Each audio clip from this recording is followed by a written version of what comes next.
Set over less than 24 hours on the Western Front, the harrowing 1917 is both simple in its story and breathtaking in its execution. Intimate yet epic. Director Sam Mendes has delivered a completely engrossing survival thriller about two young British soldiers, Schofield and Blake, on a perilous mission behind enemy lines. Your orders are to deliver a message calling off tomorrow morning's attack.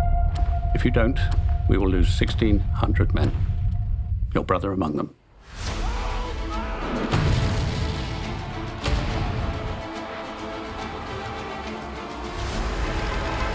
Neither soldier is written to be particularly exceptional upon their introduction. They're just two of the countless everyman troops fighting in the First World War. It's their very ordinariness and almost anonymous nature that lends this duo immediate sympathy and relatability.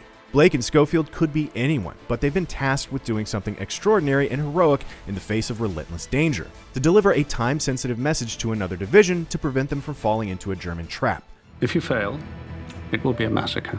The conceit of 1917 is that the whole movie is presented as a single tracking shot. Not actually shot in a single take, just a lot of movie magic, clever blocking, and so on. While this approach has been done several times before, from Hitchcock's Rope to Iñárritu's Birdman, here this feels less like a gimmick and instead leaves you fully immersed in the journey of Blake and Schofield. Sam Mendes crafts one ordeal and tension-fraught set piece after another to put the young protagonists through, with stunning cinematography by Roger Deakins, stealthy editing by Lee Smith, and exceptional production design by Dennis Gassner. The viewer feels like they're really there on the ground in war-torn France.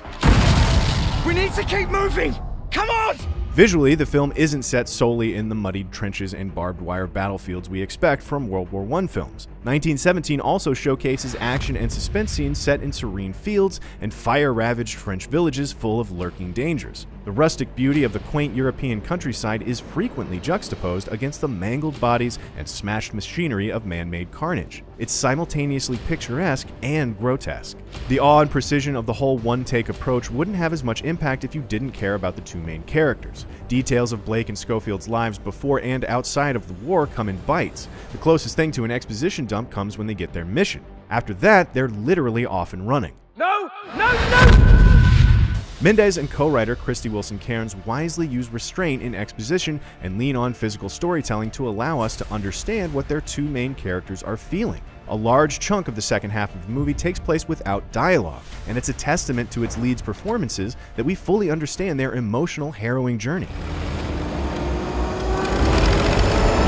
While it's the punishing physical demands of their roles you won't soon forget, Dean Charles Chapman and George McKay also both admirably showcase their respective characters' vulnerability, fear, and sheer will in the quieter and most desperate moments. These are the scenes that keep you invested in the human drama amidst all the grim spectacle. While films showing that war is hell is nothing new, 1917 stands out for its vivid recreation of World War I, a horrible conflict that hasn't been documented on screen nearly as much as World War II in nerve-wracking, sensory overloading, and emotionally wrenching detail.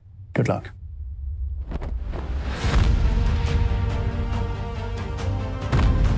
1917 is an expertly crafted and emotionally exhausting thrill ride behind enemy lines. Gloriously shot, deftly paced, and striking in its gruesome recreation of the time and place, Sam Mendes' 1917 wisely never loses sight of the smaller, intimate elements in a fast-paced story with immense scale and action. 1917 firmly places the emphasis on what is human in such a dehumanizing environment, and it's one of the best films of the year. For more reviews, check out what we thought of Knives Out and Frozen 2, and as always, be sure to follow and subscribe wherever you like to watch IGN.